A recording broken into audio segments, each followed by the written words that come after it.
फलस्तीन हम बचपन से हर जुम्मे में आजाद कराते हैं, हर ईद के दिन आजाद कराते हैं और अब बूढ़े हो रहे हैं।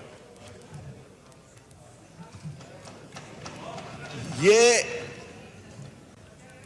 और सर आप यकीन करें कि 80 लाख यहूदी हैं और 80 लाख तो हमारे पास उलमाए दीन है जिनकी दुआ कबूल नहीं हो रही।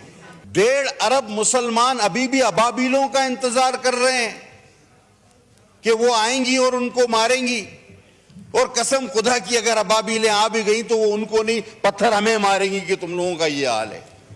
भुट्टो साहब जब गिरफ्तार हुए तो पूरी इस्लामी दुनिया के सरबराह उन्हें मांग रहे थे और कह रहे थे इसको फांसी मत देना, यासिर अरफात समेत। और एक अनोखी बात है कि आज इस्राइल और अमेरिका और खासकर इस्राइल के लेजिस्लेटर पाकिस्तान में किसी की रिहाई का मुतालबा करते हैं, यह भी हमें पहले कभी होते हुए नहीं देखा। पटेल साहब। औज़ु बिल्लाहि मिनश शैतानिर रजीम, बिस्मिल्लाहिर रहमानिर रहीम। बहुत शुक्रिया सर, मैं अपनी बात का आगाज नवाबज़ादा नसरुल्लाह खान साहब के इस शेर से करूंगा। कब अश्क बहाने से कटी है शबे हिजरां, कब कोई बला सिर्फ दुआओं से टली है। सर मैं 100% चाहता था कि मैं अपने भाई साहबजादा की बातों को एंडोर्स करूं। मैं तो चाह रहा था कि 100% उसको एंडोर्स करूं, लेकिन उनके जो इख्तितामी कलमात थे उसके बाद मैं कहता हूं कि मैं 80% में अपने भाई की बातों को एंडोर्स करता हूं, 20% में तस्हीह की गुंजाइश है। सर फलस्तीन हम बचपन से हर जुम्मे में आजाद कराते हैं, हर ईद के दिन आजाद कराते हैं और अब बूढ़े हो रहे हैं। ये और सर आप यकीन करें कि 80 लाख यहूदी हैं और 80 लाख तो हमारे पास उलमाए दीन है जिनकी दुआ कबूल नहीं हो रही। यानी जितने वो कुल टोटल हैं उतने तो हमारे पास उलमा हैं जिनकी दुआ कबूल नहीं हो रही। उससे ज्यादा होंगे हमारे पास 25 करोड़ में, लेकिन अगर कमो बेश कर लिया जाए तो इतने तो होंगे। सर बात हुई, आप नजमुद्दीन अरबकान ने एक बड़ी खूबसूरत बात की।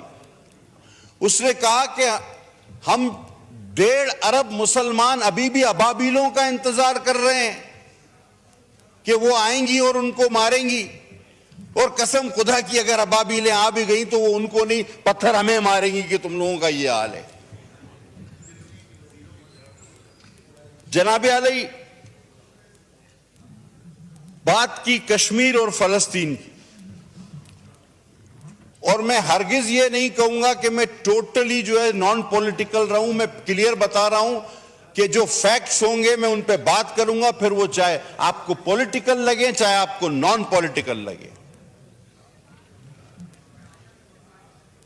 दिलो जान से हम चाहते हैं और समझते हैं, बखुदा मैं कलमा पढ़ के कह सकता हूं कि मुझे हमेशा यह ख्याल आता है कि हम गुनाहगार तो वैसे ही रोजे क़यामत मारे जाएंगे, अल्लाह माफ करने वाला है, लेकिन इस गुनाह से, इससे कैसे माफी मांगेंगे जो हम रोज टीवी पे देख रहे हैं। इसका क्या जवाब हमारे पास होगा, क्या माफी मिलेगी, ये हर रोज हर वक्त ख्याल आता है। लेकिन एक बेबसी है, एक बेहिस्सी है। आज आपको साहिबजादा साहब इस ऐवान की तारीख भी आपको मैं बता दूं।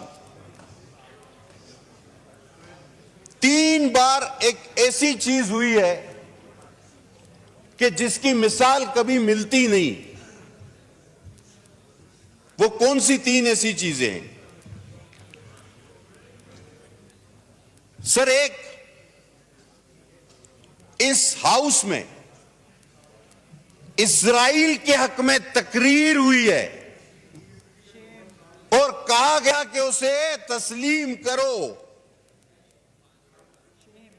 आप रिकॉर्ड उठा के देख लें वो किस जमात और किस रुकन ने की, और उस जमात ने अपने उस रुकन की कोई बाज पुर्स नहीं की, कोई एक्सप्लेनेशन उसको नहीं दिया, ना उसको कोई सस्पेंड किया, ना उस पर कोई कार्रवाई की।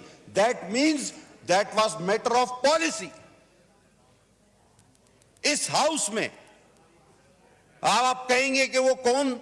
अस्मा हदीद साहिबा पिछली असेंबली में हमारे साथ थी। उन्होंने यहां खड़े होकर तकरीर कहा कि भाई तुम लोगों को मसला क्या है, अपोजिशन वालों को। हम अपोजिशन में थे, उन्होंने कहा रिकॉर्ड मौजूद है, रिकॉर्ड मौजूद है, आप उठा के देख लेना, रिकॉर्ड मौजूद है, आप रिकॉर्ड उठा के देखें। अस्मा हदीद साहिबा ने कहा कि तुम लोगों को मसला क्या है, इसराइल को तस्लीम नहीं करते, और साथ साथ ये भी कहा रिकॉर्ड पे, उन्होंने कहा कि जब हम दुरूद बेचते हैं नऊज़ुबिल्लाह तो उन पे भी बेचते हैं, तो जब दुरूद बेचते हो तो उनको तस्लीम करो। लफ्ज ब लफ्ज मुझे याद है। अच्छा, अब दूसरी एक अनोखी बात आपको बताऊं। अच्छा, एक ही जमात है कि जिसने किसी यहूदी के लिए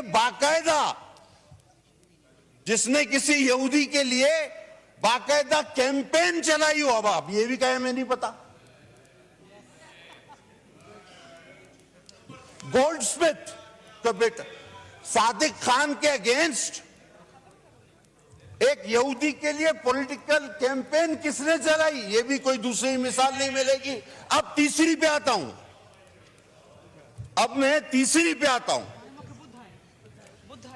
भुट्टो साहब जब गिरफ्तार हुए तो पूरी इस्लामी दुनिया के सरबराह उन्हें मांग रहे थे और कह रहे थे इसको फांसी मत देना, यासिर अरफात समेत।